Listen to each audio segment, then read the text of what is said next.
Ils ont été évacués ce matin, 85 migrants, dont 19 femmes.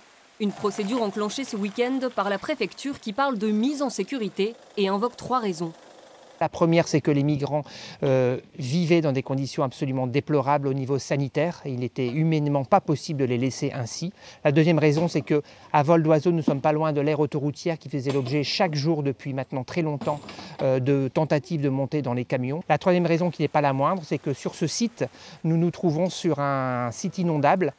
Des raisons sécuritaires et sanitaires qui peinent à convaincre les associations, d'autant que la justice avait par 2 fois permis le maintien du camp. C'est jamais pérenne un camp, mais c'est quand même mieux qu'ils restent à l'abri, puisqu'il faut pas se leurrer. Leur projet de vie, leur destin, c'est de partir en Angleterre. Donc ils vont vouloir partir en Angleterre.